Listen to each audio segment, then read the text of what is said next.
जी हिमाचल से। राधे राधे राधे महाराष्ट्री।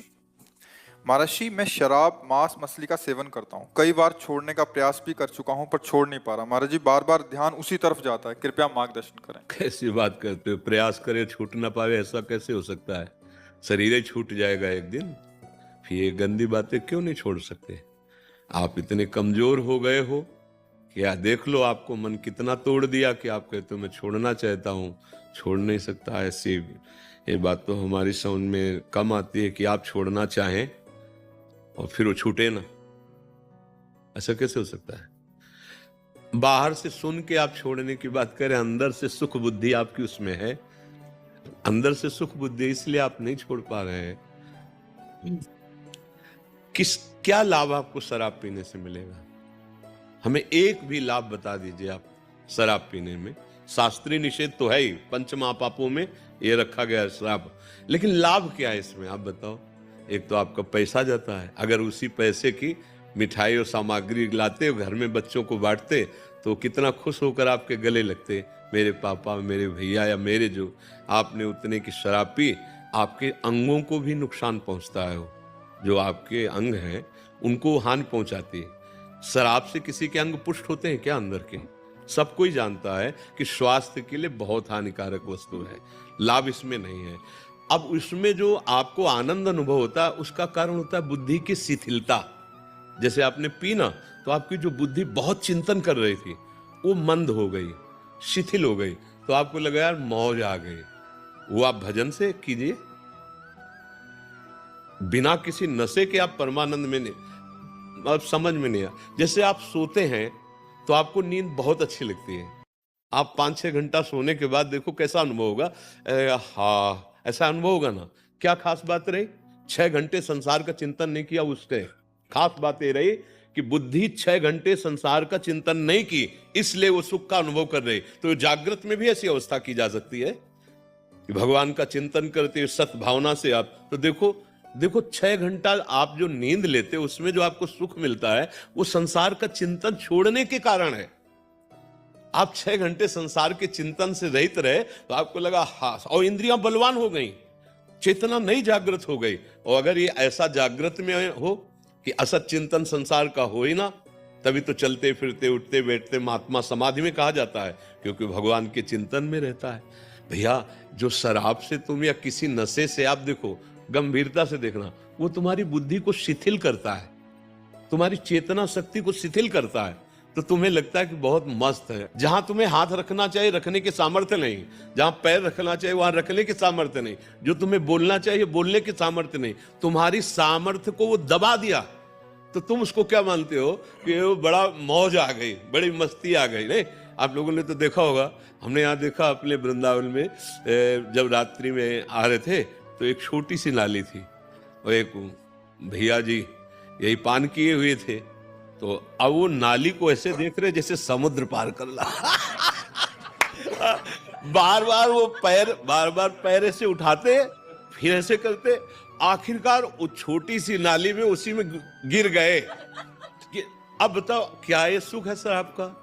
जहां हम पैर रखना चाहते हैं वहां रखने की सामर्थ्य नहीं, जो हम बोलना चाहते हैं बोलने की सामर्थ्य नहीं, वो हमारी चेतना शक्ति को दबा रही है। कोई भी नशा होता है वो हमारी चेतना शक्ति को बढ़ाता नहीं है, वो दबाता है। आप किसी भी नशेबाज को देखिए, आप वो चेतना शक्ति को लुप्त, तो आप ऐसा नाश क्यों कर रहे हैं? अच्छा, जैसे मांस की बात है, लोगों का ये कहना होता है कि भाई मांस से हमारे को बल मिलता है। नहीं भाई, तुम्हारे को मांस से बल नहीं मिलता है, तुम्हारी एक भावना बन गई है। दूसरे के शरीर को काट कर खाकर तुम बलवान और प्रसन्न हो सकते हो, ऐसा नहीं। हाँ, दो हो सकते हैं, या तो हिंसक पशु या राक्षस।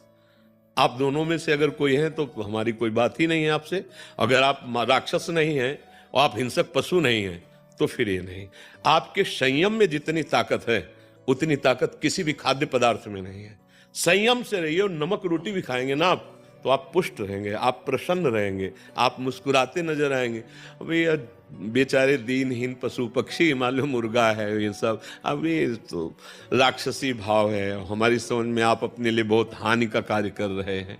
अच्छा, अब जैसे व्यभिचार है, तो आपने जो पाणी ग्रहण किया वो तो धर्मयुक्त है, तो शरीर तो वही है ना भाई। रूप का चमड़ा अलग अलग हो सकता है, लेकिन बनावट शरीर की तो वही है ना। तो अगर विवेक से देखो, अगर तुमको वहां सुख नहीं मिल रहा तो तुम्हें पापाचरण करने में कहां सुख मिल जाएगा, क्योंकि शरीर तो वही है ना, अंग तो वही है ना। तो मन को अगर हम शांत रखकर अपनी पत्नी को अधिक से अधिक प्यार करें या अपने पति को अधिक से अधिक प्यार करें, तो गृहस्थी बड़ी सुख भरी हो जाए और धर्मयुक्त है, कोई उसमें पाप है नहीं, बड़ा मंगलमय जीवन। पर मनीराम को न समझाने के कारण अब उसमें सुख तो है नहीं, जो हमारी चाह है, हमारी जो चाह है सुख की, वो वहां है नहीं। अब हम बदलने लगते हैं, इस शरीर से उस शरीर, इस शरीर से उस। तो ये जो पापाचरण चल रहा है, अब इसके बाद कहो कि हमारा मन भयभीत रहता है, हमें सुख नहीं मिलता है, हम डिप्रेशन में जा रहे हैं, हम जो चाहते हो कर नहीं पाएंगे। तो कैसे कर पाओगे? तुम तो जो वो किए बैठे हो, जो तुम्हारा नाश करने के लिए तैयार है, तुम्हें दुख देने के लिए तैयार है।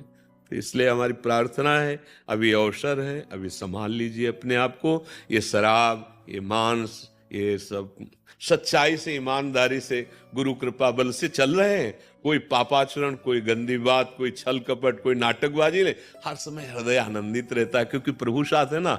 अच्छा, मरने का भय लगता है तो हम उसके लिए तैयार हैं, क्योंकि जिससे जो भयभीत करने वाली बातें हैं वो गुरु कृपा से है नहीं।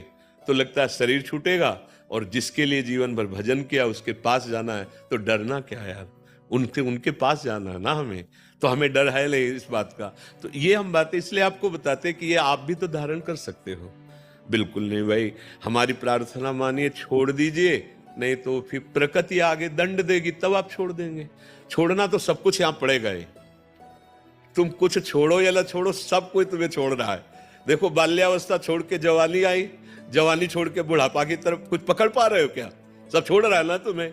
तो अगर पहले से छोड़ दोगे तो बुद्धिमान हो जाओगे, भगवान को प्राप्त कर लोगे। जैसे कोई चद्दर हमारा छीनेगा, हमें पता है गेट के बाहर, तो हम पहले उतार के हाथ में रख लेते हैं, ये ले लो भाई, झगड़े की जरूरत नहीं। तो माया छीन लेगी। सुत बनितादि जान स्वार्थ रत, ना करु नेह स्तवीते, अंतहि तो ही तजेंगे पामर, तू न तजय वहीं ते, मन पचित ही है अवसर बीते। गोस्वामी तुलसीदास जी कह रहे हैं। तो पाप कर्म काहे कमा के जाओ, ये खेती है मनुष्य जन्म। आप नारायण बन सकते हो, आप भूत बन सकते हो, आप मनुष्य बन सकते हो, आप नाली के कीड़ा बन सकते हो। आचरण, आचरण, आचरण तुम्हारा अगर सही है तो सच्ची मानो, बिना कोई सुख सामग्री नहीं, पर हृदय आनंदित रहेगा। और आचरण सही नहीं तो जलोगे। बड़ा पुण्य किया महाराज नहुष ने, और बड़े यज्ञ किए तो देवराज इंद्र पदवी मिली। देवराज इंद्र पदवी कोई छोटी मोटी थोड़ी, त्रिभुवन का स्वामी है। अब नशा चढ़ा पद का भी नशा होता है ना। को नर अस जन्मा जगमा ही, प्रभुता पाई जाय मदना। अब उनको लगा हम त्रिभुवन पति, हमारी आज्ञा सब। तब उन्होंने कहा कि भाई देवराज इंद्र जो पूर्व थे, उनकी पत्नी सेवा में आवे। अब इतनी अप्सराएं हैं, इतनी सुविधा है, लेकिन पदाभिमान पापाचरण के लिए प्रेरित किया। अब वो भाग के गुरुदेव की शरण में गई, बृहस्पति जी की, कि भगवान अब आप ही हमारी रक्षा कर सकते हो, और आपने वचन दिया था कि तुम शरणागत हो, जब कभी कोई दुख पड़ेगा।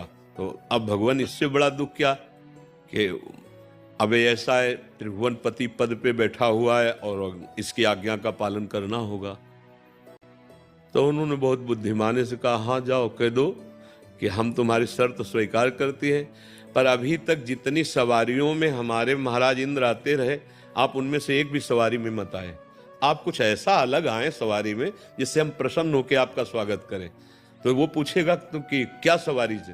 बोलो तुम ऋषियों की सवारी करके, ऋषियों को से पालकी ढुला के बोले सर्वनाश की जड़ यही होगा उसके। वो अभिमानी समझ नहीं पाएगा, मारा जाएगा। ऐसा ही किया।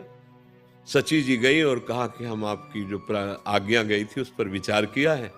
तो कभी एरावत पे देवराज इंद्र आते हैं, कभी विमान पे आते हैं।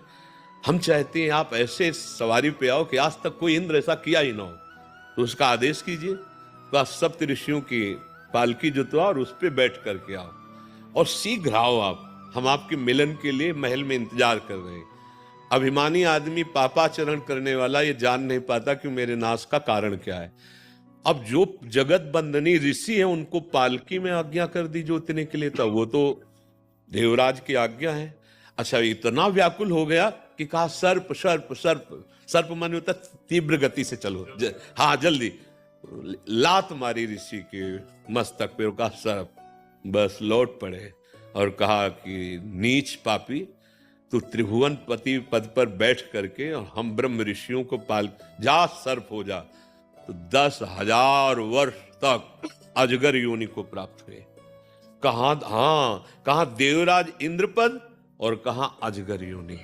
तो देखो, पापाचरण पराई स्त्री के लिए तो देवराज इंद्र पदवी से गिराकर अजगर बना दिया, और हमारी दशा क्या होगी? हम तो कुछ है ही नहीं है। वो तो पुण्यात्मा पुरुष जो त्रिभुवन पति है, इसीलिए कहा गया। ये हर एक बात पर ध्यान दीजिए। आप शराब पीते, आप मांस खाते, आप पराई माता बहनों की तरफ गंदी, भले पैसे वाले हो तो पैसे से अधर्म किया जाता है कि धर्म किया जाता है? देखो, गाय घास खाती है, दूध ठाकुर जी बना देते हैं। उनको दूध चाहिए क्या? उनको रबड़ी चाहिए क्या? उनको नारियल चाहिए क्या? यार, उनको तुम्हारी पवित्रता चाहिए, तुम्हारा प्यार चाहिए। जैसे आप 1 किलो सेव लिए और घर में गए और अपने 4 बच्चे हैं, अब चारों बच्चों को दे दिया। अब एक बच्चा दौड़ के आया तुम्हारी गोद में बैठ के और तुम्हारे मुंह में पवाने लगा, अब तुमको कैसा लगेगा? दिया पापा ने ही है, पर पापा को जब पवाया तो पापा क्या करेंगे? उस सेव को अपने हाथ में ले लेंगे, उसको गोद में बैठा लेंगे और स्वयं पवाएंगे। ऐसा ही भगवान का भोग लगता है। तो दियम वस्तु गोविंदम तो आपने दिया है प्रभु, आपको समर्पित है, वो बात अलग हो गई। ऐसा नहीं कि तुम पापाचरण करो और फिर भगवान को भोग लगा दो, या मंदिर में जाके नारियल चढ़ा दो, या धूप बत्ती, अगर जितनी सुगंध है भगवान के श्री अंग की सुगंध के एक अंश के बराबर भी नहीं। उसमें तुम्हारा जो भाव है कि प्रभु आप प्रसन्न हो जाओ, तो वो अपनेपन से प्रसन्न होते। नाम जब करो, किसी से आशीर्वाद मांगने की जरूरत नहीं। ये गंदे व्यसन छोड़ो, खुद देखो परमानंद में प्रभु तुम्हारे हृदय में बैठे हैं। भगवान कोई लोभी लालची व्यक्ति थोड़ी है कि माल छलाओ तो तुम्हारी तरफ और माल ना छलाओ तो तुम्हारे, ऐसा ले।